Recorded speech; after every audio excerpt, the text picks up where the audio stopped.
আমডাঙ্গার মানুষজন থেকে শুরু করে কৃষি এলাকার যে সমস্যা সেটা সমাধান থেকে শুরু করে ইন্ডাস্ট্রিয়াল বেল্ট, এই বীজপুর থেকে শুরু করে ওই আপনার নৈহাটি থেকে শুরু করে ব্যারাকপুর পর্যন্ত যেই সমস্ত কলকারখানার শ্রমিকদের শ্রম চুরি করা হচ্ছে, সমস্ত বিষয়ে সোচ্চার হবে আওয়াজ তুললে আগামী দিনে পার্লামেন্টে। তাহলে আমাদের অ্যাডভোকেট জামির সাহেবকে খাম চিহ্নের পক্ষে ভোট দিয়ে তাকে পার্লামেন্টে পাঠাবেন। ভালো হচ্ছে ভাই, এই সাইডে না দাঁড়িয়ে এদিকে চলে আসুন না, তাহলে এটা সরিয়ে দাও, এটা সরিয়ে দাও, এটা নামিয়ে দাও তো ভাই, এটা নামিয়ে দাও ভাই। যারা আছো করে একটু বসো না, বসো, বসে যাও, ভালো লাগে, বসে যাও। যারা আছেন দূরে একটু বসে যান, আপনার পেছনের লোকদের দেখতে সুবিধা হবে, না হলে কি হচ্ছে। নামিয়ে দাও আস্তে আস্তে, ওটা না খুললে এটা অসুবিধা হয়ে যাবে আবার। নিচে নামিয়ে দাও, নিচে নামিয়ে দাও। যার ভাই এদিকটা বসো, একটু সরে পিছন দিক থেকে এই চেয়ারটা নিয়ে নাও, ফোনে বসো। যার ভাই এদিকে চলে আসো, থাক না, ওটা খুলছেন কেন, থাকো না, থাকো না।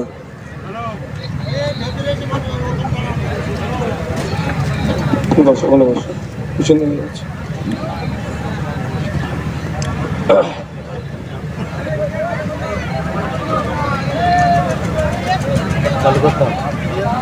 বিধানসভা নির্বাচনের পরে এই আমডাঙ্গার মাটিতে অনেক সন্ত্রাস সংগঠিত করেছিল। পঞ্চায়েত নির্বাচনে আমডাঙ্গার মানুষের ভোটদানের যে পাওয়ার বকলমে অসাংবিধানিকভাবে কেড়ে নিয়েছিল। এখন লোকসভা নির্বাচন,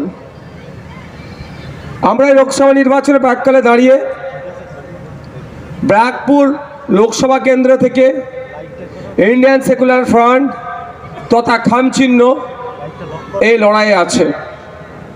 এই লড়াই থেকে এই বার্তা আমরা দিতে চাই, আমডাঙ্গা থেকে শুরু করে এই মফস্বল কৃষিজ জমি যেখানে আছে এখান থেকে শুরু করে ইন্ডাস্ট্রিয়াল এরিয়া, কলকারখানা যেখানে আছে, ওই ব্যারাকপুর পর্যন্ত শ্রমজীবী মানুষের জন্য আগামী দিনে পার্লামেন্টে কোনো বিজেমূলের কণ্ঠ নয়, জনগণের জনকণ্ঠকে পৌঁছাতে ইন্ডিয়ান সেকুলার ফ্রন্ট আপনাদের সামনে সুযোগ দিয়েছে যে আগামী মাসের যদি 20 তারিখ তো জুন মাসের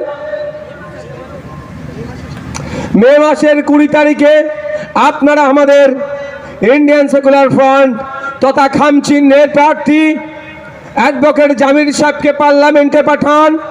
একইভাবে এই আমডাঙ্গার মানুষজন থেকে শুরু করে কৃষি এলাকার যে সমস্যা সেটা সমাধান থেকে শুরু করে ইন্ডাস্ট্রিয়াল বেল্ট, এই বীজপুর থেকে শুরু করে ওই আপনার নৈহাটি থেকে শুরু করে ব্যারাকপুর পর্যন্ত যেই সমস্ত কলকারখানার শ্রমিকদের শ্রম চুরি করা হচ্ছে, সমস্ত বিষয়ে সোচ্চার হবে আওয়াজ তুললে আগামী দিনে পার্লামেন্টে। তাহলে আমাদের অ্যাডভোকেট জামির সাহেবকে খাম চিহ্নের পক্ষে ভোট দিয়ে তাকে পার্লামেন্টে পাঠাবেন। আপনারা ডিসাইড করবেন। বিধানসভা নির্বাচনে প্রার্থী দিয়েছিলাম, আপনারা অনেকে ভোট দিয়েছিলেন, অনেকের ভোট দেওয়ার ইচ্ছে থাকলেও কিন্তু দুঃখের বিষয় যেভাবে বিজেমূল তত্ত্ব ছিল, যেভাবে বিজেমূলরা এই বিজেপি তৃণমূলের বাইনারি তৈরি করেছিল, নাকি বিজেপিকে আটকানোর জন্য তৃণমূলকেই লাগবে আর তৃণমূলের হাত থেকে বাঁচার জন্য নাকি বিজেপি পারবে, এই যে বাইনারি তৈরি করে আপনাদের ভোট লুট করেছিল, আপনারা কিন্তু এখন বুঝতে পারছেন ওই সময় যদি খামচিহ্নের পক্ষে ভোট দিতেন তাহলে নওশাদ সিদ্দিকীর সাথে রাজ্যের আইনসভার মধ্যে আর একজন লড়াই করা সাথ দেওয়ার মতো মানুষ তৈরি হতো। কিন্তু সারা রাজ্যের মানুষ এই বিজেমূল তত্ত্বতে বিশ্বাস করে নিয়েছিল, এই বাইনারি পলিটিক্সকে বিশ্বাস করেছিল। অনেকেই ভেবেছিলেন যে বিজেপিকে আটকাতে গেলে তৃণমূলই নাকি পারবে, আবার অনেকে ভেবেছিলেন তৃণমূলের হাত থেকে বাঁচতে গেলে বিজেপির শরণাপন্ন হতে হবে। কিন্তু দিনের শেষে আমরা কি দেখলাম, এরা শুধুমাত্র এই বাইনারি পলিটিক্স করলো, আমাদের রুজি রুটির কথা বললো না। আমি শ্রমিক, আমার কথা বলছে না। আমি কৃষক আমার কথা বলছে না, আমি ভ্যান চালক আমার কথা বলছে না, আমার ইনকাম যাতে বাড়ে আমার কথা নিয়ে একটাও বলছে না। কাদের কথা বলছে? ওই পুঁজিপতিদের কথা বলছে, শিল্পপতিদের কথা বলছে, যেখানে বেশি দুটো ইনকাম করা যাবে, যেখান থেকে কাটমানি বেশি পাওয়া যাবে, তাদের হয়ে আওয়াজ তুলছে। এই সময় এসেছে আমডাঙ্গাবাসী সহ ব্যারাকপুরের মানুষের উদ্দেশ্যে বলবো, যেহেতু এটা আমডাঙ্গা লোকসভার মধ্যে প্রোগ্রাম করছি, আমডাঙ্গা বিধানসভার মধ্যে প্রোগ্রামটা হচ্ছে, এই সাধনপুরের মাঠে দাঁড়িয়ে আমি আমডাঙ্গাবাসীর উদ্দেশ্যে বলবো, আসুন এগিয়ে আসুন। এখন তো আপনারা বুঝতেই পারছেন, না বিজেপি না তৃণমূল, এরা বিজেমূল। এই শক্তিকে পরাস্ত করতে হবে, বিজেমূলকে বাংলা থেকে বিতাড়িত করতে হবে। বাংলা থেকে বিতাড়িত করে পার্লামেন্টে ব্যারাকপুর থেকে ইন্ডিয়ান সেকুলার ফ্রন্টকে পৌঁছাতে হবে। তাই তো নাকি ভাই? তাই রাজি আছেন তো নাকি ভাই? যারা এসেছেন রাজি আছেন তো নাকি?